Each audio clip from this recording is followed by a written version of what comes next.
La pesibino sombote boyebi ke mbule ezobeta na Kinshasa. Je sais que bato ebele ba batami na ba station, bato ebele ba batami epa ya batu, bato mususu mais pas baluba. Mbule ezobeta ko kino bata mais pas bato. Tout moment quand sonde goya boy lokotio.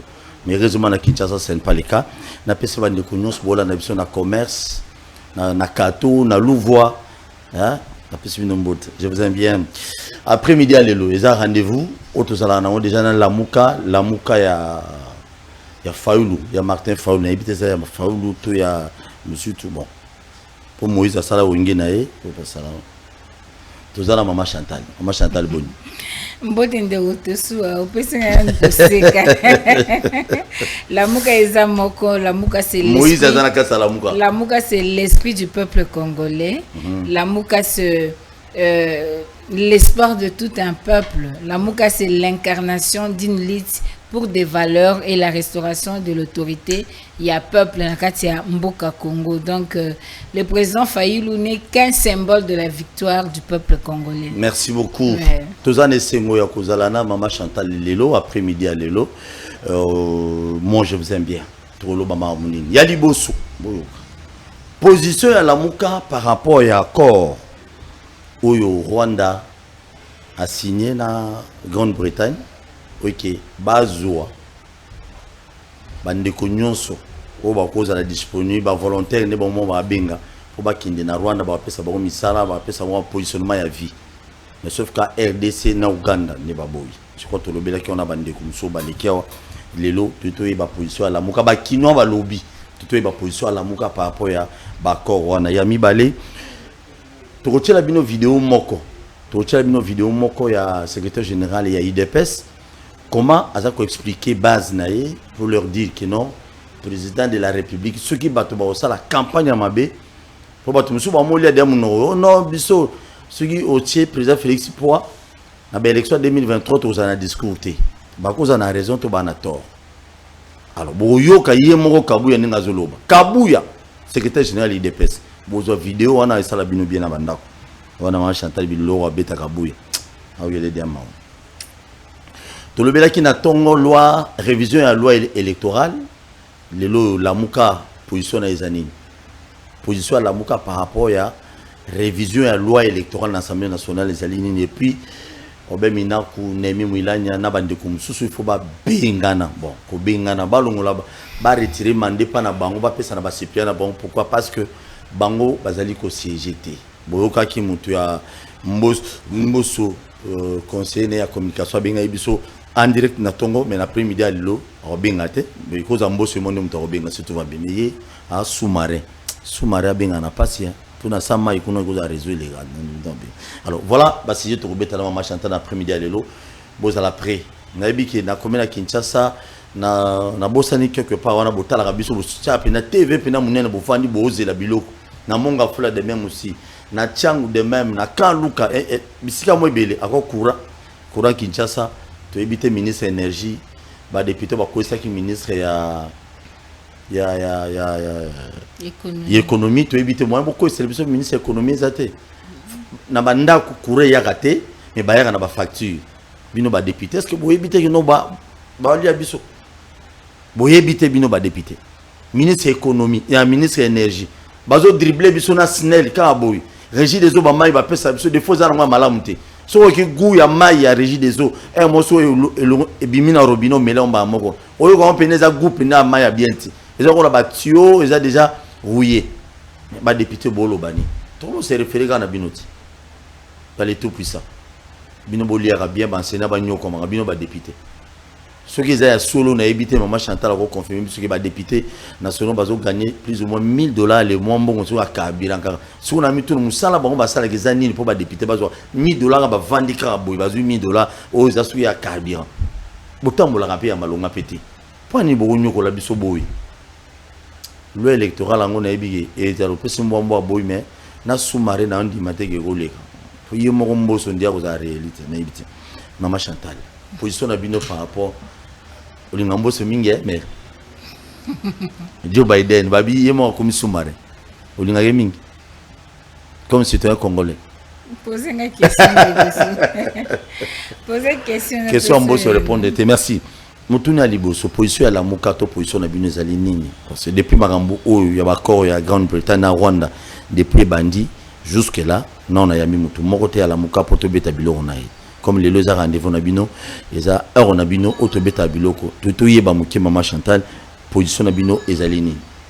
Ok, merci mingi Ndéropol. Mbote na bana Congo bisika nyonso oyo bozali na yebi ke bosepelaka mingi mokolo mardi po boyo kaka penza mongongo ya bato oyo balobelaka bino butu na moi. Avant la peso réponse nazali de cœur na ba maman oyo bazolela butu na moi biloko ezo mata seko matata le chaque biloko akolia ba mama bakendaki lelo zikida na tongo balobi mama to sombaki panier ya matungulu 52 000 il y a 2 jours 30 quelques mille non. Il panier ezami bali ya mwa munene na basombaki yango 52 000 ezalaka 39 000 et comme déjà 52 000 mais lelo na tongo lelo bake zikida panier ezali 59 000 bisika mususu 61 000 mama tokosuka wapi tokomoteka litungulu ya 1000 francs tokomoteka déjà litungulu ya to banoteka litungulu ya 2000 mbuma moko pilipili tokomoteka mbuma moko 300 francs 500 francs tozo kende wapi mama Chantal lobela biso en tout cas na robosa na te il faut na loba yango que vie est comme intenable ba mama bazo kokate baza kolela butu na moi mabota bana bazo lia bien te bazo tonda te parce que papa azali na revenu ezo permettre te ya ko faire face na flambée des prix ezali sur le marché yango tozo rappeler que le peuple d'abord et comme il est là les députés d'abord les députés rois pour asala ba texte taillé sur mesure et préparé au sature électoral. Pour la question autour par rapport à Grande-Bretagne, tu respectes na biso principe de souveraineté à Baïta.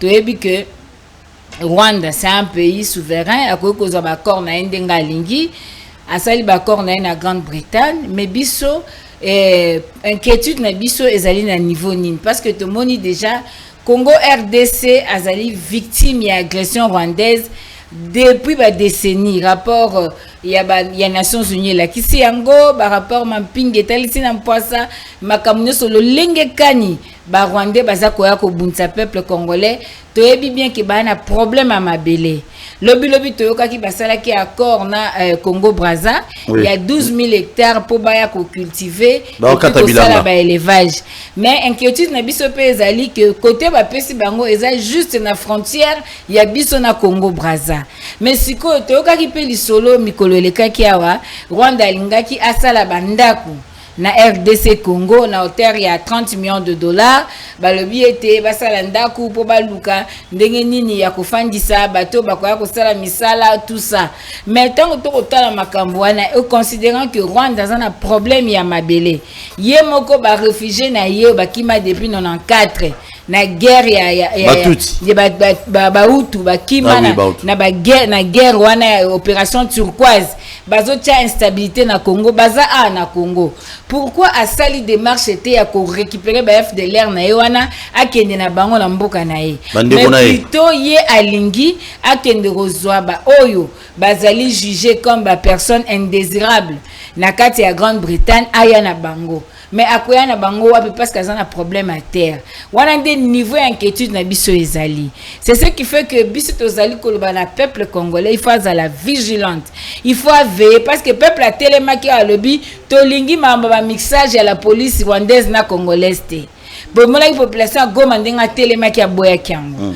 tolingi tomona ki le peuple congolais télémaki na changu na Kingasani na 1998 alobi na boyi makamba ba Rwandais na mboka na ngai ya koya kozwa bokonzi na ngai na maboko peuple congolais a arrêté ki rébellion eza période tozangi mai solo tozangi lotiki solo oh ba papa baemba paix à son âme papa wendo koloso ozomona que et il y a déjà un complot contre la RDC.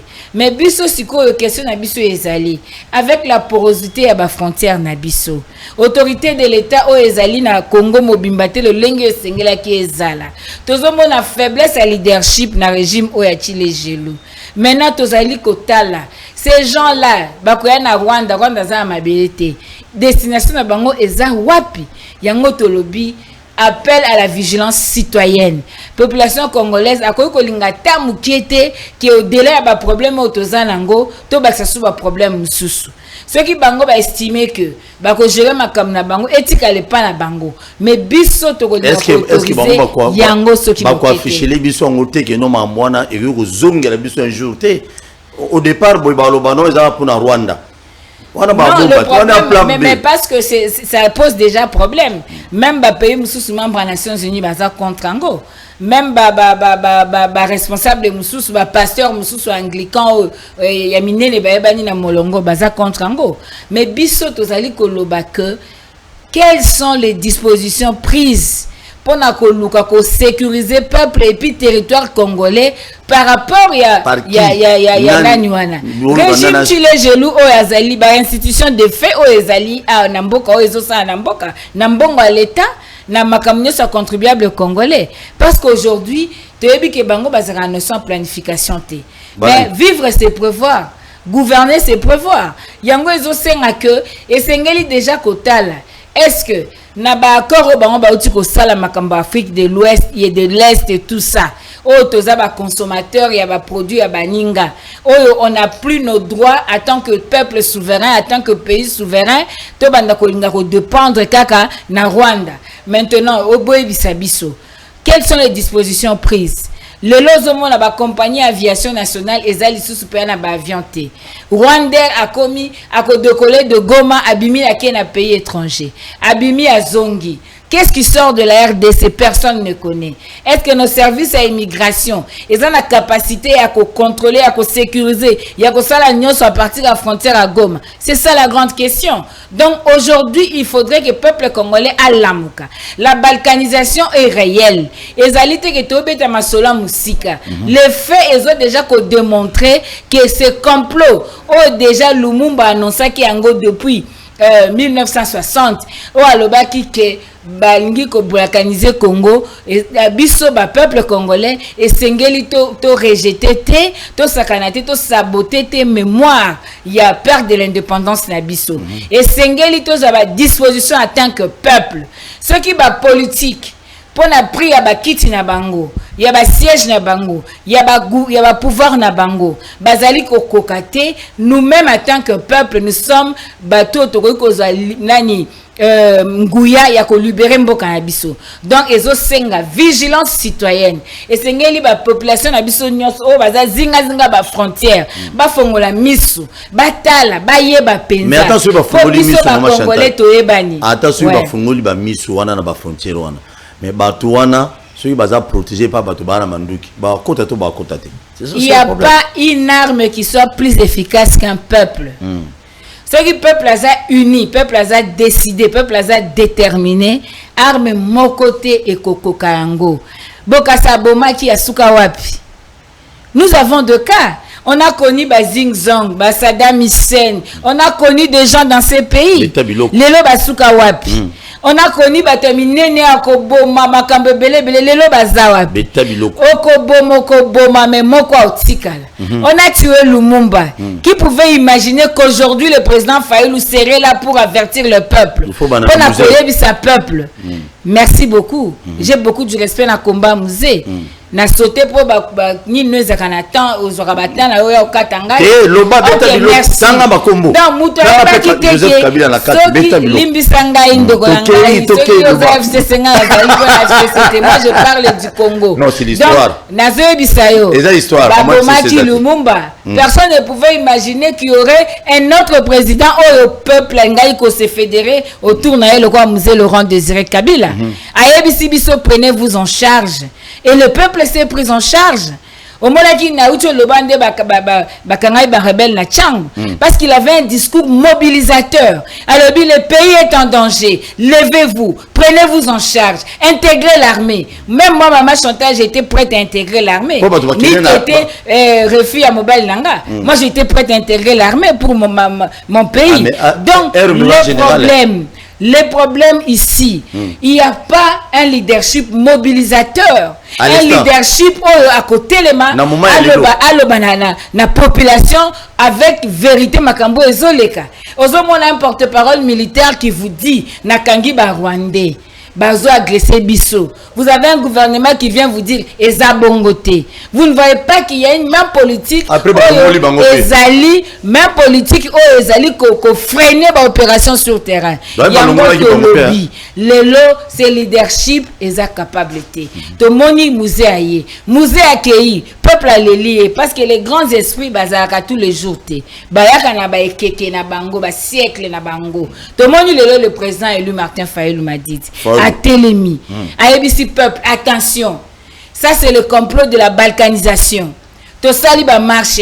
On a perdu des fois au Paloukou na Goma, président Luc de Yaya, coordonnateur à Ligue des Jeunes Nabiso. Le 30 juin 2020, na marche, ba Bétier Massas à Kiti. On a perdu Davin ici, Davin Kalala. Le 16 octobre, on a marché, pas qu'il y ait marché, à Boy Seigneur Lokuta, à l'ingui vérité des urnes, potos à légitimité Namboka, ba Bétier à Koufi. Alors, Papa Langaï, aujourd'hui, nous disons au peuple, le peuple doit se prendre en charge. Yok mboka nini, oyozo mona que danger est à la porte. Banguna ba okota mboka. Makilezo tanga butu na moi. Mais toi tu es le chef du village. Ozo beta lo collecter. Ozo le belo côté. Ofanda ka nye. Non, s'il vous plaît. Ko disque ngate na lo ba mambatina. La diplomatie c'est le rapport entre les États. Ben intérêt entre les États. Dites-moi, la diplomatie donc question ozo le bela. Quels sont les intérêts de la RDC en Afrique de l'Est? Na organisation na basali. Ben intérêt RDC ça puis après 140 quelques voyages. Ben intérêt RDC c'est quoi? La présence de Vandam. Ou bien passeport diplomatique va passer Vandam. Non s'il vous plaît. Je parle le Congo. Naza besoin me mangala babilo ko ana. Donc yango tolobi boendo Paul. Oza libre. Musée tanga moni. Ayaki na fidèle. Atalia yobite fatigue na bineza combien bozonga. Papa tena lobi bosenga bango fatigue ba kende. Musée azongisi bango. Bake ba créer sous rébellion 98. Tant ba créer rébellion, musée a moni danger le baki nan la guerre sera longue et populaire. Et elle sera ramenée d'où elle est venue. Leader le régime a le côté le mekolo babon. Musée a télé lobi non. À comprendre qu'il faut que le peuple a se prendre en charge. À Télémi, un discours mobilisateur, sans papier, sans bic, sans gâteau à la tableau, à lobby le peuple congolais. Peuple à lobby, désormais, je vais intégrer l'armée. À ceux qui n'ont pas lobate, à commissaire salaire, il y a policiers $100. À inciter les jeunes, à côté armée, à qui bunde la mboka, à qui bunde la mboka. C'est ça le leadership. Malgré qu'il y a une rébellion. Malgré ayaki na lolenge ezalaki mais atali peuple alobi zongisa batoyo toboyi mamba bakadogo wana bazonyoko la peuple balingi bazomboka na biso ayoki azongisi bango atelemi a mobiliser peuple mais lelo oyo Rwanda koti na Congo balobi babosanaki bazali kotambola baleki bakoti Congo bakoti na Congo ba menacer Congo porte-parole armée alobi ba Rwanda bakoti aussi oyoki Osoyoki régime oyo Nandego Félix a télémi à lobby que peuple congolais likambo eza boyoki a mkonyi. Donc s'il vous plaît, biso tozana tina biloko wana te. Aujourd'hui le Congolais n'a pas besoin d'opération cosmétique. Le Congolais n'a pas besoin de vernis. Ato tu vernis na manzaka et olongwa. Soko longoli eta bando longwa moko parce que ça pour une durée bien déterminée. On a besoin d'opération durable, d'opération où sécuriser biso, d'opération qui permettre biso tous la dignité na biso. Aujourd'hui, nous n'avons pas notre dignité. Tout le monde sait que Congo comme cours à récréation. Aujourd'hui, sans réparation, Kagame a opéré sa loi na Congo, a sala makamba lingi, a réparé nini. Vous avez oublié l'histoire? La guerre de 6 jours à Kisangani, plus de 2000 morts dans la ville de Kisangani, des armées ougandaises, rwandaises, babundi na mabela mboka. Aujourd'hui, vous oubliez le rapport Mamping. Si vous voulez l'état de droit, le vrai état de droit commencerait par l'application du rapport Mamping. Parce qu'on a identifié les gens. Parce qu'on a identifié Batouba Bomi Mboka, Baïbi Biloko, Basali, crime de guerre, crime contre l'humanité. Pourquoi ne pas co-exécuter Ango, co-eximer Ango, Nous disons au peuple congolais. Le danger de la balkanisation est réel. La balkanisation, elle est réelle. Kotoyo, bazoya babi bakesa bilanga la frontière. Kotoyo, bakozo ba réfugié ba uta musika ba kofanda côté na biso kare ya bango frontière dans la frontière na bango. Dans l'entretemps ba inoculer venait un tribalisme. Pour banda ko fissurer peuple. C'est-à-dire toute la balkanisation culturelle, toute la balkanisation territoriale, toute la balkanisation économique. Ba or na biso raffiné na Rwanda. Le biloko ko bimala Goma et que poto sans même le par Kinshasa, sans même bisoto ba comptabiliser en awa. C'est ce que nous disons aujourd'hui au peuple congolais, azala vigilante. Totika likala na résistance populaire. Toko ko tia motema tena ba institution qui est sauver pour peuple parce que bazo l'accès biso que baza insouciante na pasi ya peuple. Baza insouciante na makambo ezo gete mboka. Yango tolobi peuple congolais. Merci. Il faut se prendre en charge. Merci. Papa Etienne Alobaki, prenez-vous en charge. Mouzé Alobaki, prenez-vous en charge. Le président Martin Fayulu Alobi, prenez-vous en charge. Le maman Chantal Abakissi, prenons-nous en charge. Bon, Kabila Loban. Et l'autre, hein? Pardon? Joseph Kabila, le président Félix Balobé, l'autre. Président Félix Alobaki, qui est ce qui président des faits, hein? Dans l'institution des faits. Alobaki, que à 6 fois, il peut s'abonner pour qu'il n'y ait qu'au est. À repérer sa mère. Dans ton côté, c'est introduction. À rappeler, il n'y a pas de mboga pays. On a distraction. Très bien, merci. Bango ba bo mamboka. Bané ba bo mamboka. Oh. Kende na kolwezi exploitation artisanale. Ya ba minerais na kolwezi lelo. Beta biloko. Ba autorité nationale na provinciale mtu ba osalango. Ngaite Jean-Claude Katende. Mtalo bien. Kende na kolwezi lelo. Ba gegera bat ba komo panzana. Maison mère komo kabwana ba komo koma 3 4. Maison mère ne va. Histoire ba carré minier. Maison mère de IDPS. Moutako comprendre de fois zaka initié. Peuple congolais oyeba. Oyeba ki maison mère kabwana. Azo yeba ke ba carré minier. Ndeko na bino mo journaliste mtalo bien. Abi ba obete na pona ba carré minier est-ce que la mukam te le bien. Merci beaucoup, je suis très fier. Ya Rosana bino après-midi à l'élo bien que bola na biso na sambula de part et d'autre. Bato banda na bi bo benga ke kuna DJ Tonji. Na bi bato ya côté na limite. Déjà il faut boire tout pour kota. Poussou, ba même bato na poussou. Mais ce qu'on a mis tout dans tous on a maman inondation à Kinshasa. C'est là que je me pose des questions. Capitale il y a donc institution sur mboka na biso za na ya na Kinshasa. Mais le million toujours yoka depuis le régime moyen toujours 10 millions, 20 millions, 15 millions, 247 millions, 245 millions, 488 millions, 488 millions, 300 millions. Mais on ne comprend pas, mes chers frères autorités. Mbongo zaka ba millions de mais mbongo ba millions au débloquer pour te ba kirer bisika ba mai tona na Kinshasa wizate. Attends bon, estimons que non bobo ina bino ba province mususu. Mais to tcha na sika ba institution ezali. Esika ba millions ngo ezala détourner to bon ebi ezala détourner to ba yiba wande na ebité. Te muy bien bon. Bon neto yoko wan mto lobi. Alors neto yoko pourquoi pas qu'on nous ba millions attends moi 10 millions mo bobandi ko kirer ba côté nyonso mai tona. Biso ta bizengi biso bizengi la population tout le monde a qui non attends bon bazolia mais bon c'est biso banzela qu'est-ce que vous manque c'est la volonté ma Chantal biloko e mo mobile sana mutu na mobile pa mais le grand mama Congo c'est tout tika on lobela on a qui vend zama na kata na bilan côté téléphone les atténuité l'état va aussi se replier biso to wa zonga na biso tozo ina régie maman Chantal oyoka bozela bobenga biso bomoni maman Chantal bo nobenga on dit bomoni Fayulu. Ça calme na pesa minota obin. Mais monoko Fayulu. To landa toujours na régime maman Chantal, to landa le mamoko ya secrétaire général ya UDPS Augustin Kabuya boyo mamba lobby. Ngana commenter na ngate o pardon na commenter te. Papa tchela biso bo tchela biso na son et bon to yoka, bo tchela biso son to yoka. Boyoka ngate na lobby réseaux sociaux. Bokonzamboka Félix Tshisekedi balingi ko fragiliser na kati ya parti na ye et puis ba fragiliser pe na niveau ya population tozoka na malamu oki ba mususu ba kono sala ba déclaration au nom toyebi makambo tokoloba te naza ko yebisa bino boy ceux qui bato mayele bazali ba représentant ya chef de l'état na province et ça va gouverneur. Et ça va monter. Politique et chef de l'État dans la province, ça la Congo, ça va gouverneur. Bon, tout na bateau, le bawana. Chef de l'État, Aza na ba province boni, waza ba gouverneur aso contrôler. Aza ta na province moko ke bo mutuana, aza nzambe asala magie ou bien asala nini. Biso toko se préparer pona kokende na maponomi. Topete majorité na parlement, na sénat, pe na ba province. Mokonzi mboka Félix Tshisekedi. Balingi ko fragiliser na kata parti na ye. Et puis va fragiliser le niveau.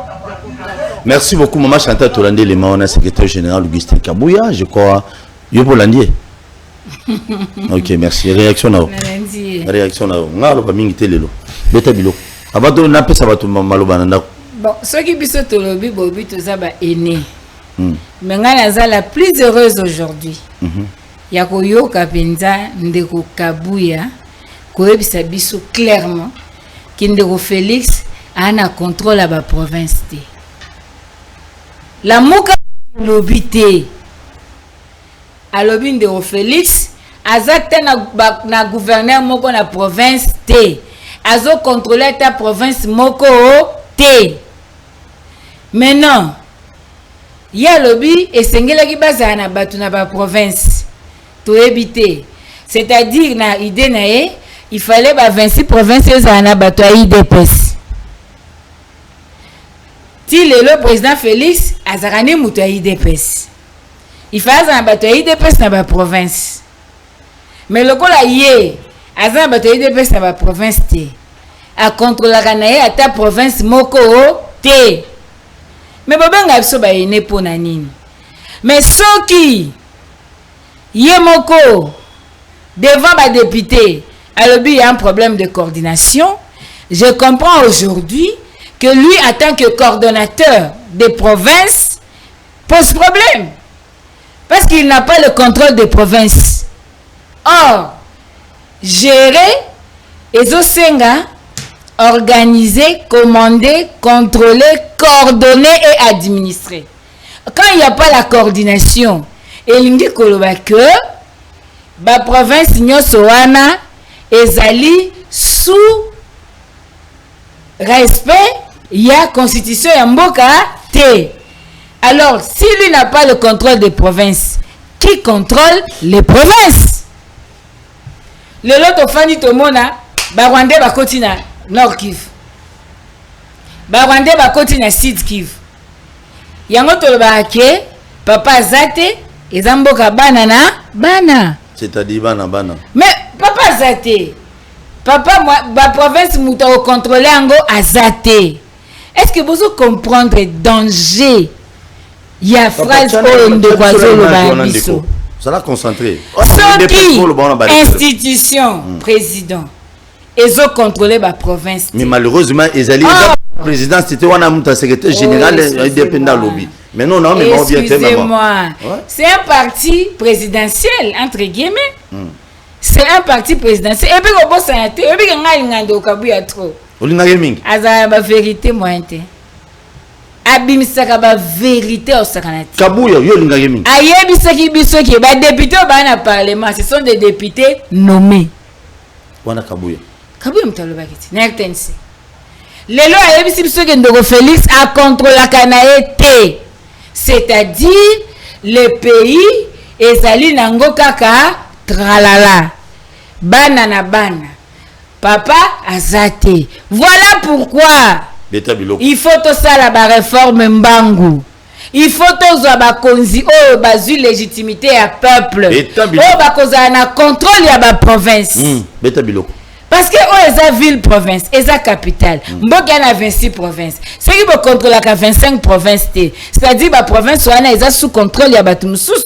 Est-ce qu'il y a ba chinois, il y a ba rwandais, il y a ba burundais, il y a ba ougandais, il y a ba anglais, il y a ba nani. Soko ke na province orientale kuna orebi mabutu na moi. Ndeko Alain Foka ya wasali documentaire na ye ndenge nini bato bazwa mabele ata ministre akokota te. Pourquoi? parce qu'il n'y a pas l'autorité de l'État. Tant que balabino, que l'autorité de l'État n'est pas sur toute l'étendue de la République, bolobi, nous sommes des aînés. Mais aujourd'hui, qu'un témoin, qu'un parti présidentiel, qu'un secrétaire général Néango, allo banabiso lelo, qu'il ne contrôle pas. Or, l'institution président, Aza garant de la nation. Aza garant bon fonctionnaire d'institution. C'est-à-dire, quand les institutions provinciales ne sont pas contrôlées, il n'y a aucune supervision, il n'y a aucune façon il y a qu'à coordonner l'activité, et l'ingé koloba que quelque part il y a déficit, il y a moussala. Merci.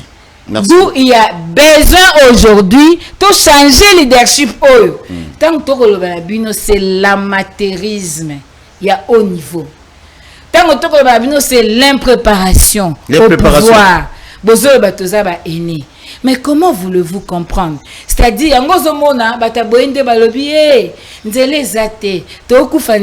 mais banzete bimaka chaque jour. Il y a minene zoken. Biso tozata na nanité. Peuple autochtone, tozana ba redevance té, tozo souffrir. On comprend aujourd'hui parce que les provinces ne sont pas contrôlées. Chinois bimisanzete ndenga lingi, Libanais osa ndenga lingi, ba journalier ba onyo comme pas ba indien ndenge balingi. Indo-Pakistanais ba travailleurs congolais ndenge balingi, chacun a sa loi na loi là ba tu ba carré minyen ndenge balingi, boké na kolwezi exploitation artisanale ndenge balingi, parce que le pays n'est pas sous contrôle. Merci. Ça c'est un danger pour la République. Merci beaucoup maman Chantal, merci. Nanda ko courage. Attends maman Chantal alobi boy. Ba courage kaka. Courage. Téléphone fungwami obengi okiti volume pour la deuxième partie d'un biso to lobela mambo Italie ya ba député o ba s'absentera mingi dans l'Assemblée nationale obemina kunzala nzoko Nemi Mwilanya Mushebe kwa nani bo bazebele bazeli yo boye boyega oloba merci bazebele hein ba bifo ba suta bango ba suppléant ba remplacer ba pour ba yarate to lobelango yami ba lepi loi électorale. Révision à la loi électorale. Et ça, madame Tomabi. Premier appel. Au Bengi, au Kiti volume. So, au Kiti volume, était au Kati. Parce que, héros, 16h, maman chantait dans le plateau. Merci. Au Bengi, au Kiti volume, c'est une bonne chose. Au peut s'y candidater. Mais comme il dépêche, il ne peut pas combattre, il dépêche. Vous quand un candidat par nous. Il nous auto souhaité. Maman chantait dans le. Alors, bonjour, au Bengi, puis comment on est papa? André Nachangwa. Papa André Nachangu, toujours au Beta. Oui, Nalobi, Makamboana, Papa André, apparemment respecté ma condition d'habitude. Quittez volume, s'il vous plaît, papa. Papa André, quittez volume et à télévision, s'il vous plaît. Quittez nos volume. Oui, il faut beaucoup quitter volume, sinon t'es et si matin. Si on m'a dit volume et retour, et ça m'a boulot. Kolobeza dit pas la moubatte. Allô? Allô, bonjour, Obengi wapi komunani. Obengi wapi komunani ndeko. Apparemment, il est parti. On a besoin de bien, on va faire ça ma cantine. Moi, mon boulot m'qui et je crois que dans le parti présidentiel, les autres baboui. Allô? Allô, bonjour, Obengi wapi komunani. Obengi na ma campagne. Ndeko Obengi na ma campagne. Qui t'a volume à TV quoi yaya? Qui t'a peine bien de déranger bissoir. Ok, toujours au beta biloko. Na ina beta biloko. Biso ba congolais to lembi ba politicien. Eza la muka eza IDPS bae bango tout. Pour na muka IDPS ba politicien so ba tolika bae bango. Eza la muka o INC tout. Que père de bango so ba mini bae bango. Merci beaucoup. Merci Papa Alain, merci. C'est tout à fait normal à l'Aubert Baye, Bilon Oli et Mati, Kabiran Passi. Allô, bonjour. Oui, bonjour. Obengi wapi komona ndeko.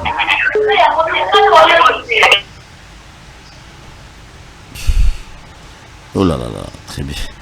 Moi, je chante le belo moro. Obinde Guana Lobini. Il y a le bien ça IDPS na bae batunyo. Il y a lobby IDPS, azam to IDPS il y a lobby qui est à la IDPS, ils à la lamuka, ils à la bangonyo soana.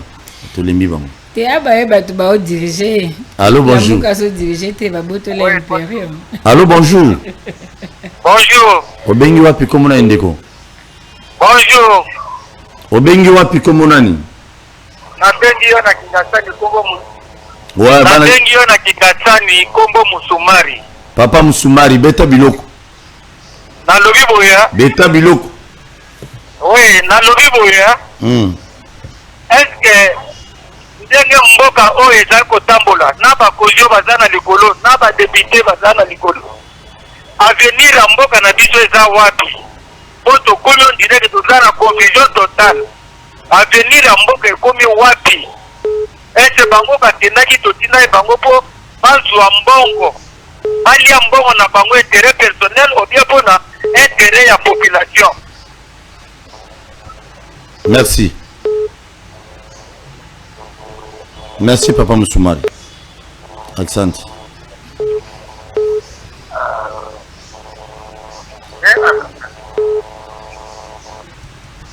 Merci. Ok Papa Musumari. Oui. Ça l'est passé hein? Oui, et Congolais nyoso azana ADN ya Congolais. Il faut capacité à se plater tous en dignité tina niveau. Merci. Ako capacité. Allô bonjour. Allô bonjour.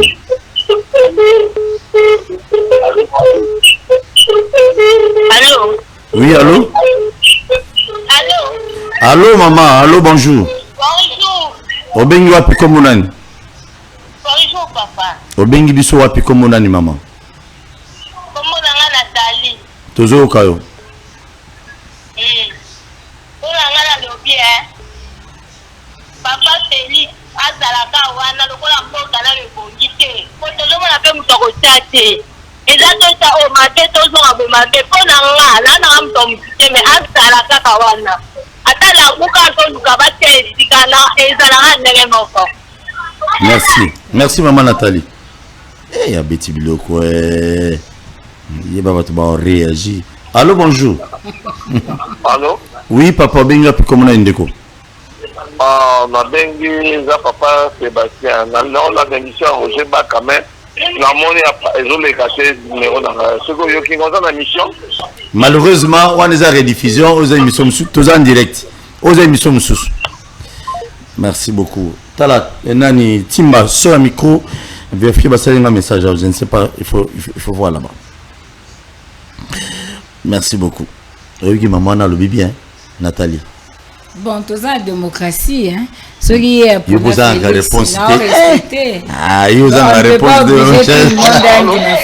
Allô, bonjour. Oui, bonjour, Ndeko Bengi wapi komunani. Oui, bonjour. Obengi wapi komunani. Qui t'a volume à télévision Ndeko? S'il vous plaît Kimberly, qui t'a volume à télé. Ouais, Komunanga, monsieur Beverly Mombila. Oui, papa Beverly. Bengi na commune Ngalema. Toujours kao. Ouais, na lobby boy. Donc ma cousine biso bazo sala le côté na mboka. Mboka eza kufa makasi. Mboka eza kufa makasi. Donc soki muza zalaka na mboka o mboka c'est avança. Donc na eloko ya 100 francs na mboka eza lisusu te nyonso ekomi kaka cher. Donc na kolia nyonso ekomi mabe, transport mabe, siko tozo ne wapi na mboka o. Courage. Comment mon samboka ba bazo mona ka terrain na bango bazo mona bazo mona mituka. Courage. Et bon. Mituka cher, bazo tonga ba immeuble. Hein? En tout cas, qui te côté, que nous souffrir ma casse, tu es de wapi, tu es de wapi, tu es de wapi. Comme Nasuka. Président Félix Abonso. Congo. Merci vraiment à cette émission. Merci beaucoup, merci Yaya.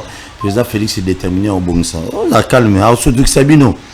Eh, ça va na fachi beto. Nous quand tombolo, beta bino biloko na dernière minute.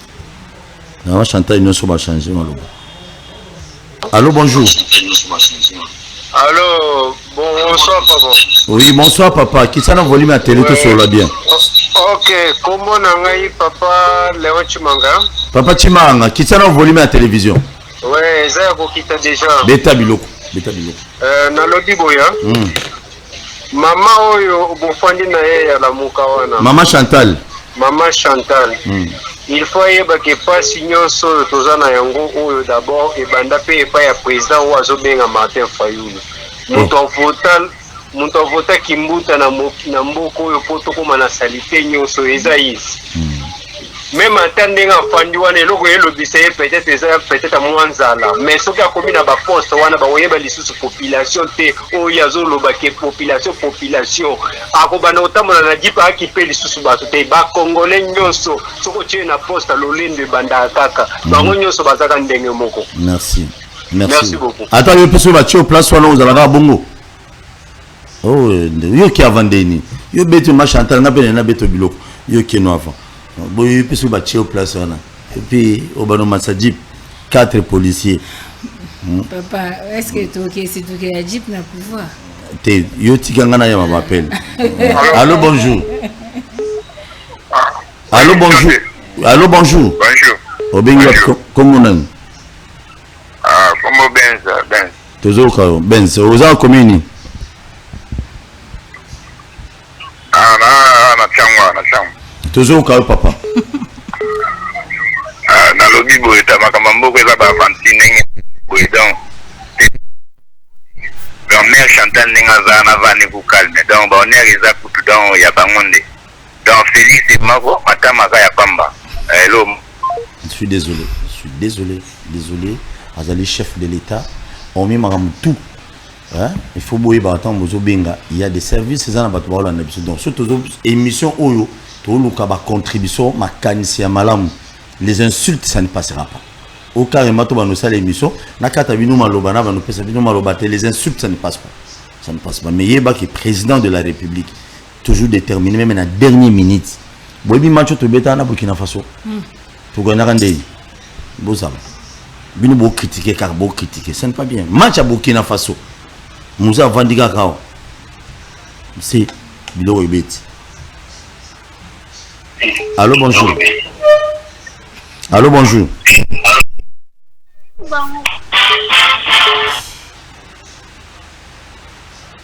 Bien, bien, très bien, appelle ici. Réaction au moment Chantal pour tout la deuxième partie émission. Bon, réaction est que Congolais a besoin d'être l'honnêteté pour comprendre que aveugle. Rien ne va.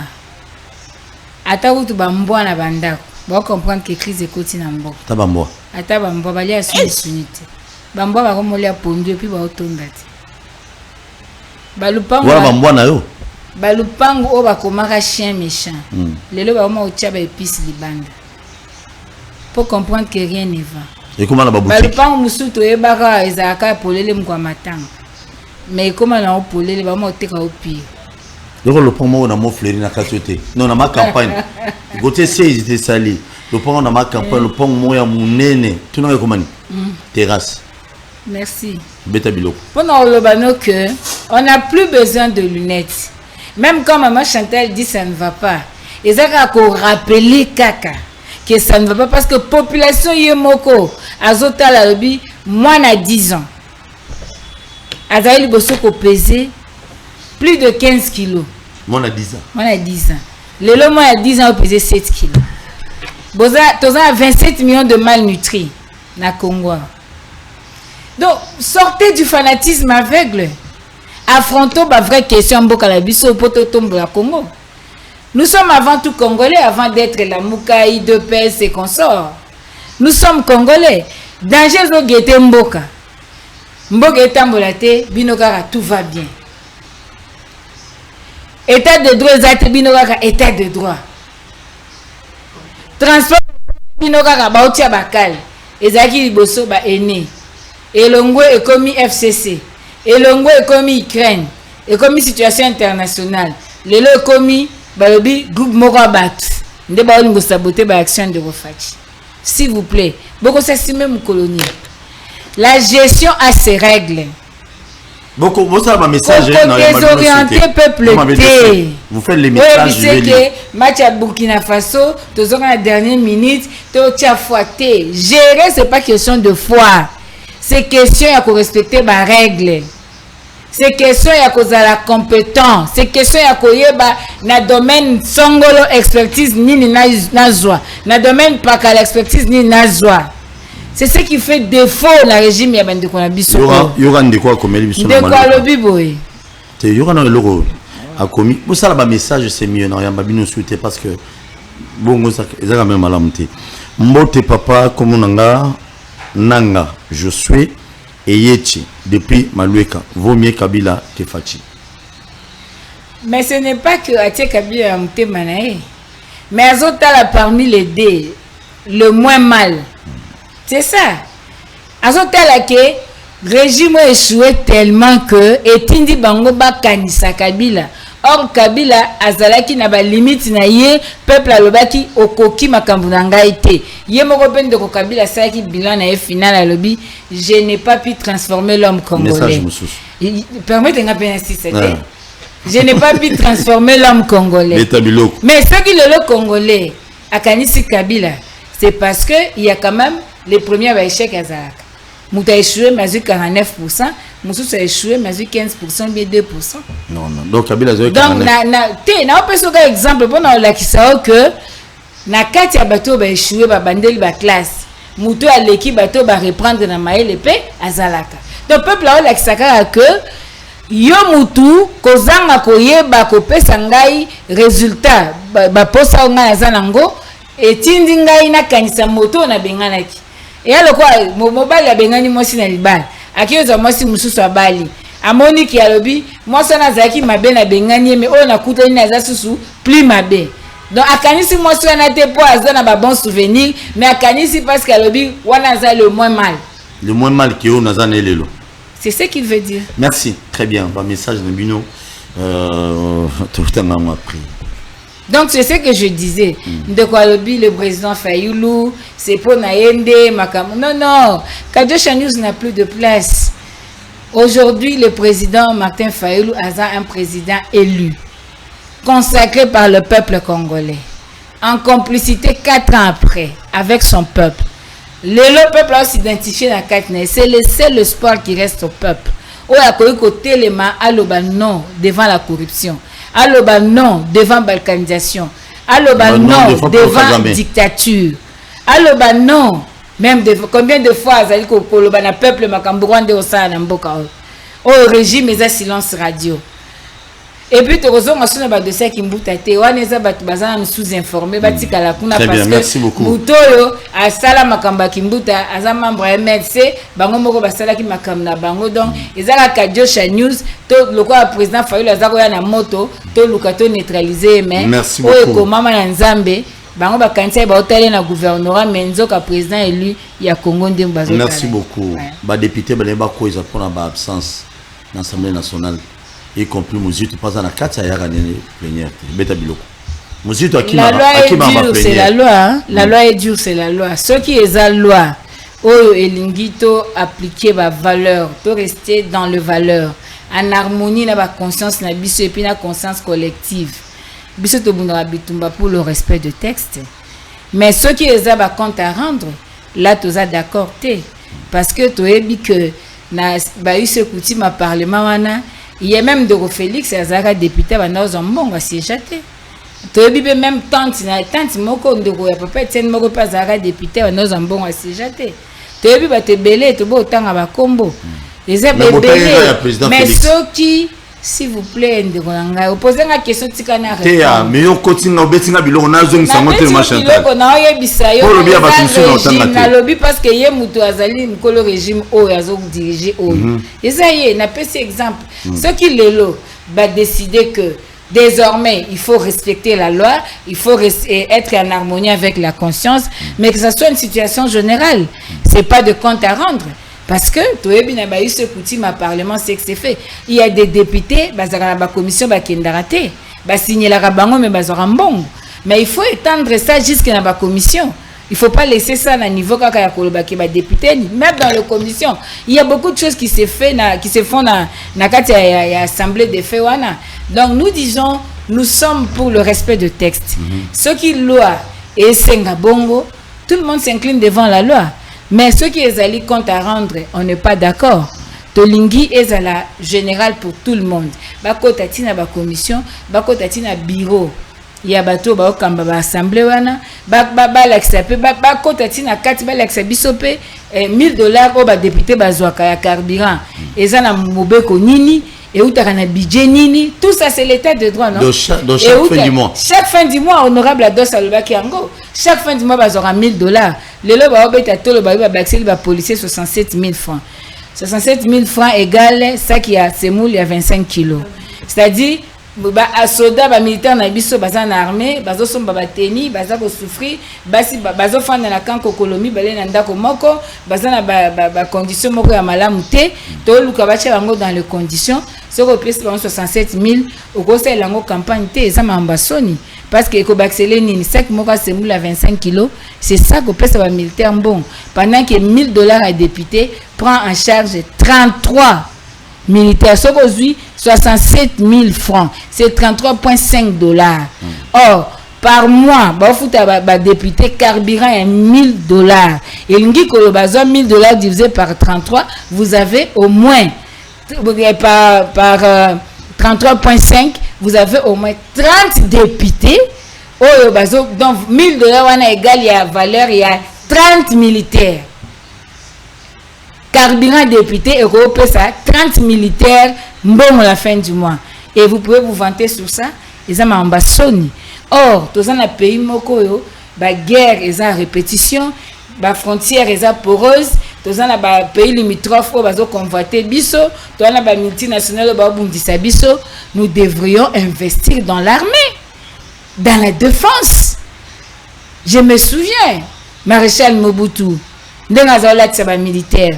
Dans la pesa guna ba jeune basa l'armée ota la garde civile ba jeune ba lati teni au lulo kende armée ota la mobile ozota même ba DSP na wana tout ça militaire ba naso maternité militaire bazo tchel massa saison na kati ya chambre ba ota ngango ceux qui ba beti yango bazo contrôler yango ota la kankokolo tala ndenge komi kankokolo ezaki sika moko ya lokumu ya luxe ezaki même koleka kutu wana ezako sa somo parce que ezaki ko représenter défense ya mboka.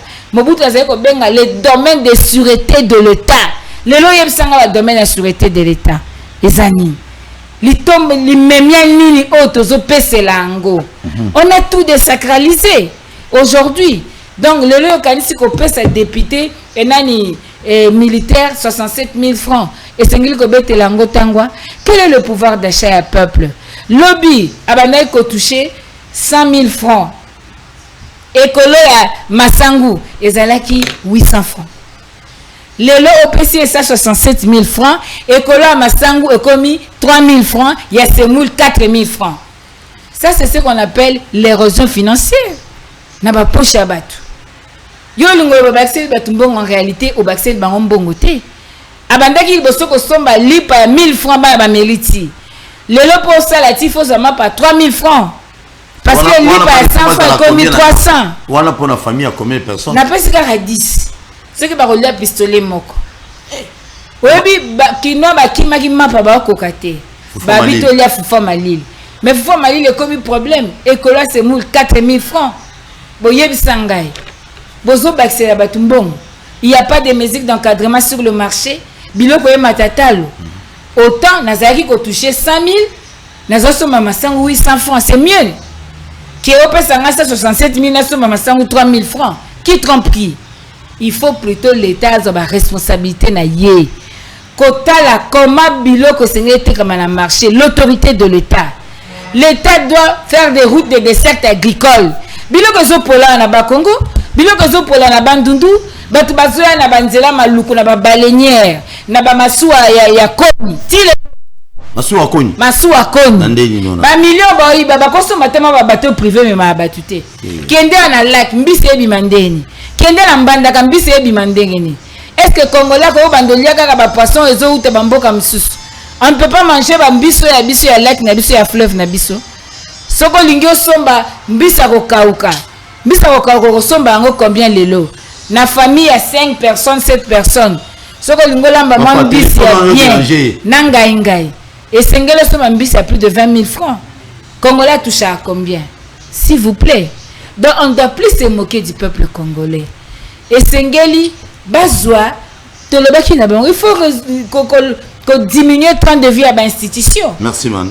Si la population a un budget comme 10 milliards de dollars, c'est un budget antisocial. Si 10 milliards de dollars, institution président c'est longueur de 150 millions à 239 millions de dollars. Institution gouvernement et Baki Simbo par le Sénat et 1000 dollars à la député du la ligne budgétaire. S'il vous plaît, est-ce que Mbokeza passe quand on a gagne petit, quand on a la population, mais pour les autres, Mbokeza problème té. Les millions qu'on est en train de détourner, et qu'on sur ma peuple té, nous allons zater, courir zater, maïs zater, transport communication. Donc nos amis doivent s'assumer. Bakoki kokambambo kate ba se sa peuple et sengeli bazala flexible ba mitika yango tolobi. Nous devons aller na consensus national par rapport à la réforme, surtout la question électorale, la réforme électorale ezali question moko maîtresse l'arsenal électoral ya mboka Congo. Il faut que nous ayons de bonnes élections considérant le contexte autozanango. Et les parties prenantes va discuter. FCC, Union Sacrée, la Mouka, société civile, tout discuter sur la réforme, pour te en confiance, pour te avec les mêmes opportunités. Tu as vu déjà le 17 juillet, tu as coup constitutionnel en violation de la loi. Baye batie kadima na bango na toto na CEP exécutif na bango en violation de la loi parce que baba membre a IDPS. Mais le lot qui est la loi électorale, nous continuons à demander l'impartialité à CENI, la neutralité à CENI. Mais te lobby, il faut un consensus. On ne peut pas avoir une réforme unique. On ne peut pas avoir une réforme électorale portée à ma contestation. Et Sengeli Bayoka. Bayoka parce que Balonga Kate. Les députés nommés, Bakogi ko décider sur Sorambo Kate. Ce n'est pas nous qui l'avons dit. Alors, quand vous reconnaissez que ces députés étaient nommés, comme vous reconnaissez qu'il y a eu des choses qui ont fâché la conscience collective, le consensus est à la voie salvatrice pour Memabiso vers de bonnes élections. Merci beaucoup. Et M. Sili, abonnez-vous massivement à la chaîne sur YouTube, Akima Balobi TV, et mes pages sur Facebook. Vous savez, moi, ça me dérange des fois. Au mon émission, il est au Tokaboina, au Chantal, mais individu, moi, va vendre à finir, à tiens, on a ma chaîne, à YouTube, tout ça. Vous devez avoir honte, vous devez travailler. Bible lobby, mobile, moutou, à Olia Nassur, na meilleurs Olia Nassur à Baninga. Il y a un autre monde, un bon nyos na YouTube. Au Sahara, qui nous ici dans la notion de ma boîte. Quand on Zambé Landao, moto tout tayo. So, auto Zorambo, na banque boyo, moto tout yo mouiba ibio. Ta moto. On va la police va pied bon bon. Bah il nous vous battez. Vous tchango pied ma Chantal à Tokabo. Je vous aime bien. Tokutani prochainement. Bah principe émission vous nous poussez. Tokata m'appelle. Parce que tant que tout ce qui est venu au loba, ils apprennent à s'exprimer. Bah émission est belle seulement à Kinshasa. Tous les au tango à téléphone ouvert. Si vous avez besoin de ça, mécontentement, bon émission, bah service na bazar na vandi ba to baloke la biso be fraction, ba to baloko bomba biso, ba vandi ba otala. Donc alors il faut que la biso pe mawande ko ngai tenir les émissions comme ça du premier au 30, donc ce n'est pas quelque chose de facile. Vous bi week-end mambo les gars, ba bi faut ba bomanga. Non bi malumu bambogo, bo bomanga. Bo manda au niveau bébé la so bomingai. Chantal, merci de me répondre à l'invitation. Surtout mardi prochain à 16h. Merci de Paul, merci Pena Baimbo Kanyoso Balandi Biso. Toza Baumbu Nabino, tant que nous sommes partager ma canisi, Toyaka toujours. On peut s'en président Faoul Lumboda. Président décidé. Président élu de la RDC. Le président décidé. Na baxeli o kaka. Ba changer angote. Yo baxeli ngate, tika ngana suka. Ngana suki ngana bi président décidé au PCM Bote. Na opesa président élu de la RDC Mbote. Merci beaucoup, te vous prochainement. Wele to suwa ko bimisa na puasa